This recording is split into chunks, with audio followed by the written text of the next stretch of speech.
जय श्री राम। फुर्तीले नारद जी इस प्रकार सोच विचार कर यमराज को समस्त वृतांत सुनाने के लिए जल्दी जल्दी यमपुरी की ओर चले। यमपुरी में जाकर उन्होंने देखा कि यमराज अग्नि को साक्षी कर जीवों का यथोचित न्याय कर रहे हैं, अर्थात जिसका जैसा अच्छा बुरा कर्म है उसी अनुसार उसको दंडित और पुरस्कृत कर रहे हैं। देव ऋषि नारद को आते देख यमराज यथाविधि अर्घ्य प्रदान कर और आसन पर बिठाकर उनसे कहने लगे, हे महर्षि, कुशल तो हैं? धर्म कार्य में किसी प्रकार की बाधा तो नहीं आ पड़ी? हे देव, आपके पधारने का क्या कारण है? यमराज के इन वचनों को सुन नारद जी बोले, मैं अपने आने का कारण बतलाता हूँ, आप उसे सुने, फिर जो करना हो सो करिए।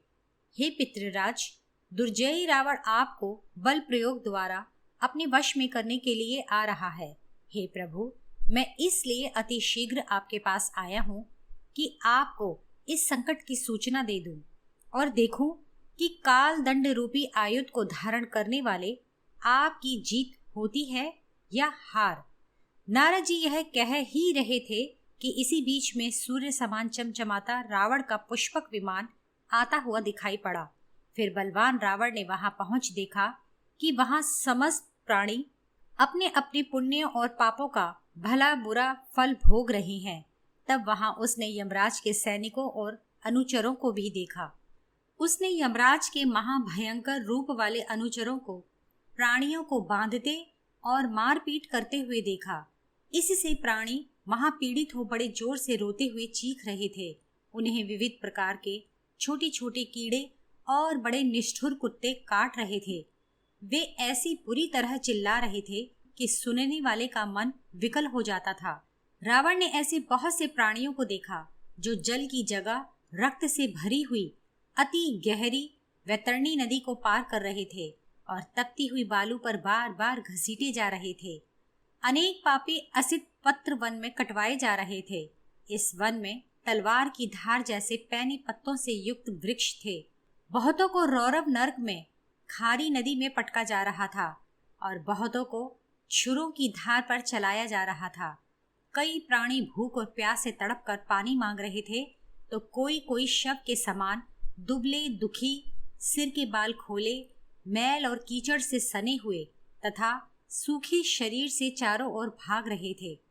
रावण ने वहां ऐसे पुण्यात्माओं को भी देखा जो अपने पुण्य बल से सुंदर सुंदर घरों में रहते थे और गीत संगीत से आनंदित हो रहे थे।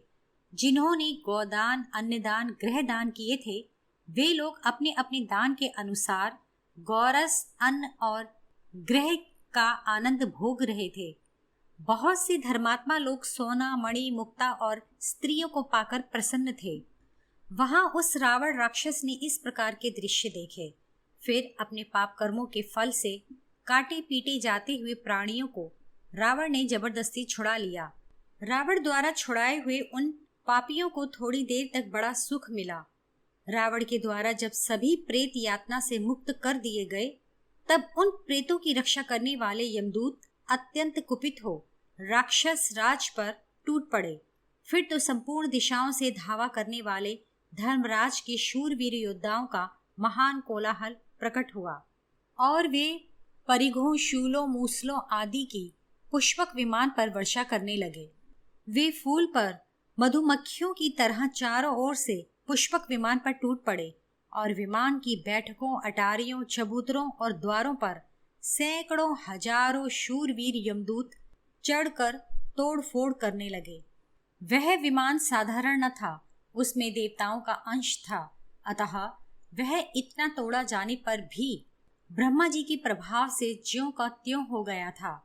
धर्मराज की सेना में मुखिया सैनिक ही 1 लाख थे, अतः उनकी समस्त सेना की संख्या नहीं हो सकती थी। फिर यमराज के समस्त मंत्री सैकड़ों पहाड़ों, वृक्षों और भालों से युद्ध करने लगे।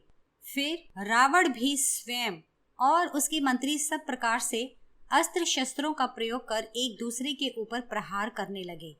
लड़ते लड़ते रावण के मंत्रियों के अनेक शस्त्र लगे और वे रुधिर से नहा उठे।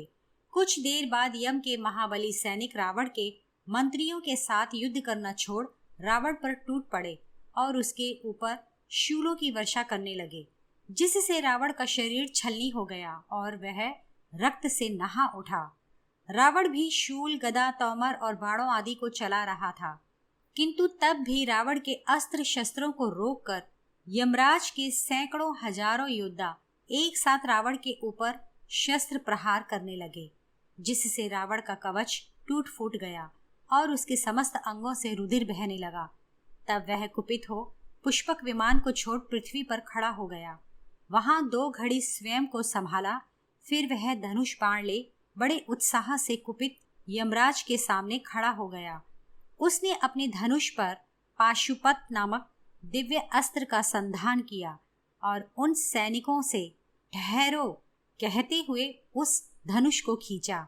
उस युद्ध में यमराज के सारे सैनिक पाशुपात अस्त्र से दग्ध हो नीचे गिर पड़े। फिर रावण मंत्रियों के साथ भयंकर नाद करने लगे। रावण का घोर नाद सुनकर यमराज ने समझ लिया कि रावण की जीत हुई है और मेरी सेना नष्ट हो गई। फिर उन्होंने अपने सारथी को रथ जोतकर तुरंत उपस्थित होने की आज्ञा दी। सारथी ने तुरंत उनका दिव्य और विशाल रथ लाकर खड़ा कर दिया। फिर यम देवता उस पर सवार हो गए, जो इस चराचर जगत का संहार करने वाले हैं। वे मृत्यु देवता भी पाश और मुदगर हाथ में ले महाराज के आगे रथ पर बैठे। धधकती हुई आग की तरह चमचमाता यमराज का अस्त्र काल दंड भी मूर्तिमान होकर उनकी बगल में बैठ गया। समस्त लोगों को भयभीत करने वाले यमराज को इस प्रकार कुपित देख उस समय तीनों लोग थर्रा उठे। लाल रंग के घोड़ों को हाँका। तब वह रथ घोर शब्द करता हुआ रावण की ओर चला और 2 घड़ी में यमराज को रणक्षेत्र में पहुंचा दिया। जिस रथ में साक्षात मृत्युदेव बैठे थे, जिसको देख रावण के मंत्री भयभीत हो भाग खड़े हुए। वे मारे भय के अचेत से हो गए और कहने लगे, यहाँ युद्ध करना हम लोगों के सामर्थ्य के बाहर की बात है। यह कहते हुए वे इधर उधर भाग गए, किंतु रावण उस रथ को देखकर ना तो घबराया और ना ही भयभीत हुआ। यमराज रावण के निकट पहुंच क्रोधित हो शक्तियों और तोमरों से उसको विदीर्ण करने लगे। फिर रावण ने भी यमराज के रथ के ऊपर बाणों की वृष्टि की। इस प्रकार दोनों 7 दिन और रात लड़ते रहे। दोनों एक दूसरे पर विजय पाने के लिए रण क्षेत्र में डटे रहे। तब तो देवता गंधर्व महर्षियों सिद्धों को अपने साथ ले और ब्रह्मा जी को आगे कर उस रण क्षेत्र में पहुंचे। फिर लड़ते लड़ते रावण ने मृत्युदेव के 4 सारथी के 7 और यमराज के बड़ी फुर्ती से 1,00,000 बाण मारे। तब मृत्युदेव ने और भी अधिक क्रुद्ध होकर यमराज से कहा, आप मुझे आज्ञा दीजिए, मैं अभी इस पापी रावण को मारे डालता हूँ, क्योंकि मेरा स्वाभाविक कार्य यही तो है। देखिए, हिरण्यकश्यप, नमूची, धूमकेतु, गंधर्व, नाग, ऋषि आदि आदि चर अचर समस्त जीवों को मैंने नष्ट किया है। इनको, वो बड़े बड़े बलवानों को जो अति भयंकर थे, देखते ही देखते मैंने नष्ट कर डाला। मेरे लिए इस राक्षस को मारना कोई बड़ा कठिन कार्य नहीं है। हे धर्मज्ञ, आप मुझे शीघ्र छोड़िए, जिससे मैं इसे मार गिराऊं। तब धर्मराज ने काल के ये वचन सुन उनसे कहा, तुम ठहरो, मैं इसे मारता हूँ। फिर सूर्यपुत्र यमराज ने क्रोध में भरकर कभी निष्फल न जाने वाला काल दंड अस्त्र उठाया। उस काल दंड के पास बड़े बड़े कालपाश और अग्नि तथा वज्र के समान मुदगर मूर्तिमान होकर सदा रहा करते थे, जिसे देखते ही जीवों के प्राण सूख जाते थे। यमराज को हाथ में काल दंड लिए देख वहां जो प्राणी उपस्थित थे वे भयभीत हो भाग गए और देवता भी घबरा उठे। जब यमराज रावण के ऊपर दंड चलाने को तैयार हुए, तब ब्रह्मा जी उनके पास जाकर बोले, हे यमराज, तुम इस काल दंड को चला इस राक्षस रावण को मत मारो, क्योंकि मैं इसको वरदान दे चुका हूँ। अतः मेरी बात तुम्हें असत्य नहीं ठहरानी चाहिए। देवता हो अथवा मनुष्य, जो कोई भी मेरी आज्ञा का उल्लंघन करेगा वह मानो त्रिलोकी को झूठा करेगा। यह काल दंड महाभयंकर और त्रिलोकी को भयभीत करने वाला है। जब क्रोध में भर यह छोड़ा जाएगा, तब यह भले बुरे प्राणियों का विचार न कर उन्हें नष्ट ही कर डालेगा, क्योंकि मैंने इसे बनाया ही इस प्रकार का है। अतः हे सौम्य, तुम इससे रावण पर प्रहार मत करना, क्योंकि यदि इस काल दंड के प्रहार से रावण न मरा या मर गया तो मेरा कथन दोनों ही प्रकार से मिथ्या हो जाएगा। यदि तुम इस त्रिलोक की रक्षा करना चाहते हो तो रावण के ऊपर इस दंड का प्रहार मत करो और मेरे कथन को सत्य करो। ब्रह्मा जी के ये वचन सुन यमराज ने उत्तर दिया कि आप मेरे स्वामी हैं, अतः आपकी आज्ञा से मैं इस दंड को नहीं चलाऊंगा, परंतु आप यह तो बताएं कि इस युद्ध में मैं क्या करूं, क्योंकि यह रावण तो आपके वरदान के कारण अवध्य ही रहेगा। अतः इस राक्षस की दृष्टि में मैं अदृश्य हो जाता हूँ। यह कहकर यमराज रथ सहित वहीं अंतर्धान हो गए।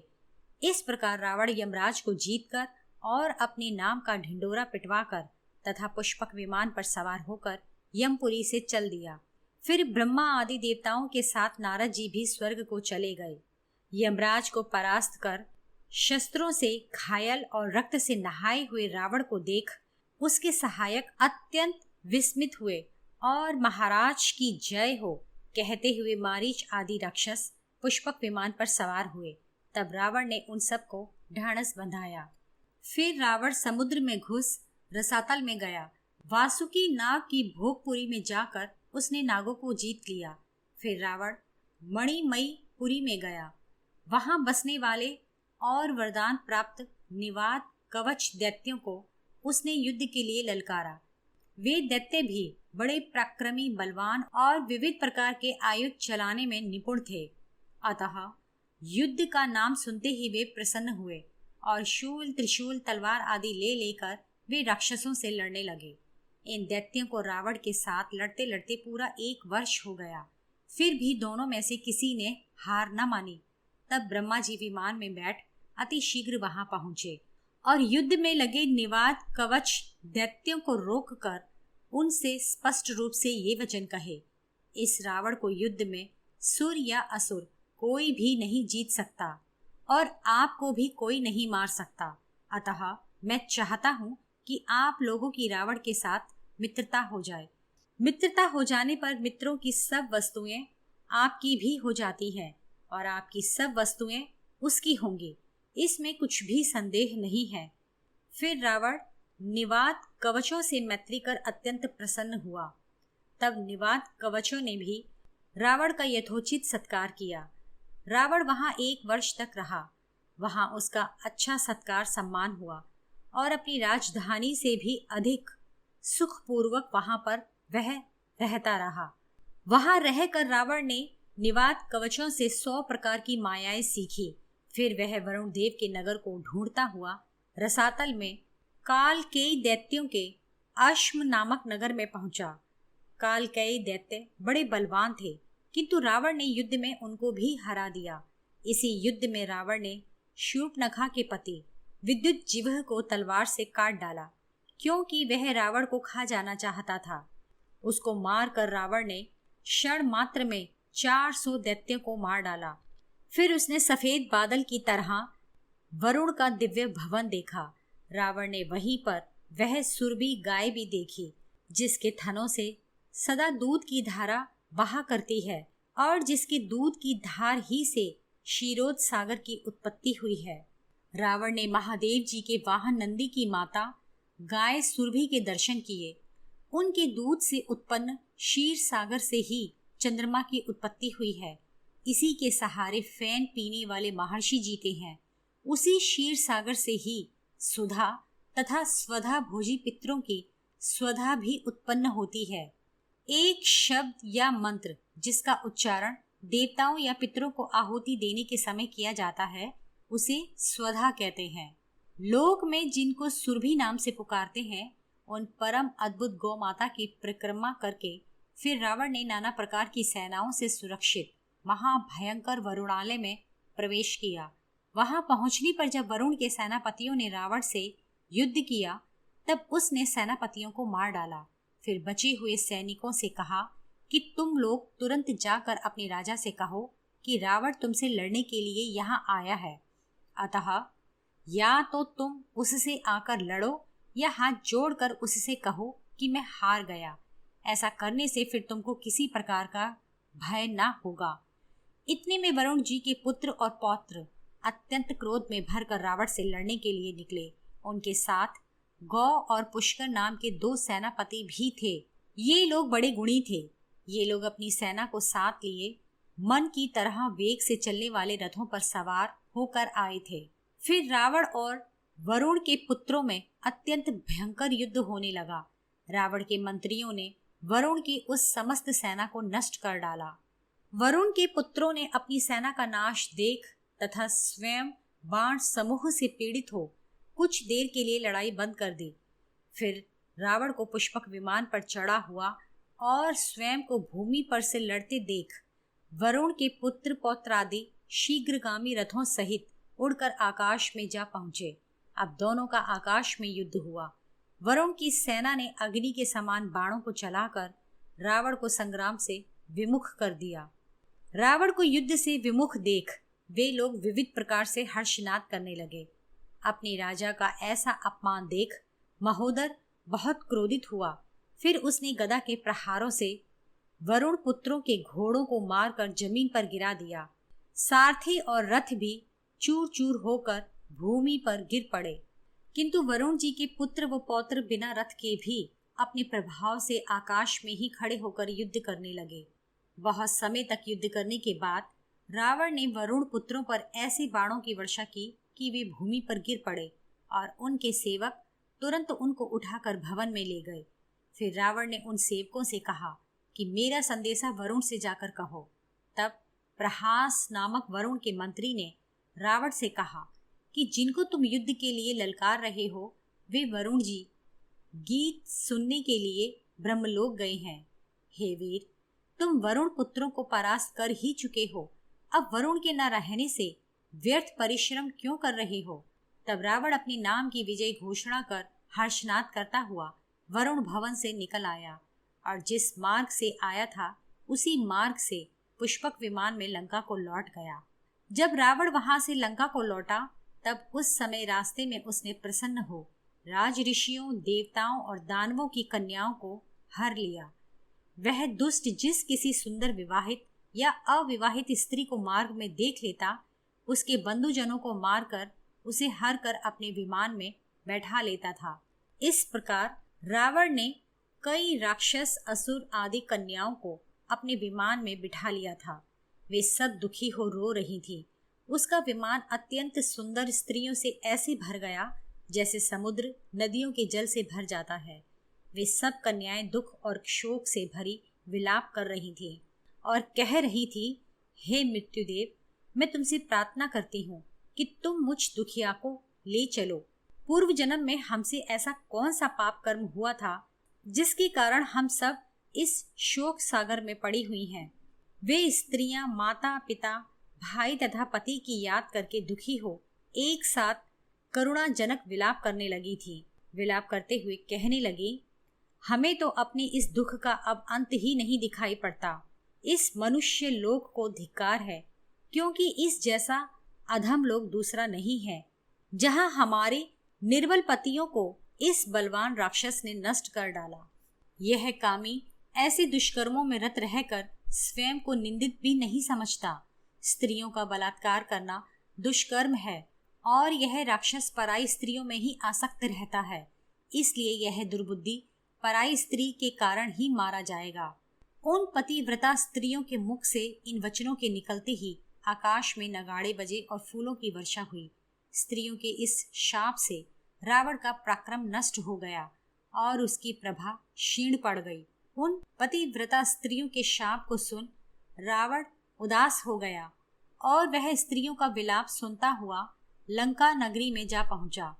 इतने में काम रूपी भयंकर राक्षसी शूर्पणखा, जो रावण की बहन थी, आकर रावण के सामने अचानक पृथ्वी पर गिर पड़ी।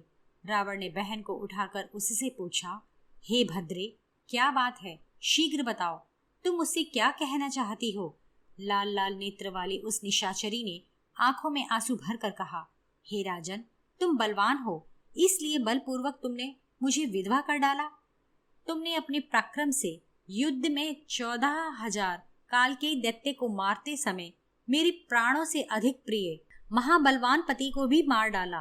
अतः तुम मेरे नाम मात्र के भाई हो, वास्तव में तुम मेरी शत्रु हो। हे राजन, अब तुम्हारे कारण मैं विधवा कहलाऊंगी, बल्कि तुम्हें उस युद्ध में अपने बहनोई की रक्षा करनी चाहिए थी, किंतु तुमने तो स्वयं ही उसे मार डाला।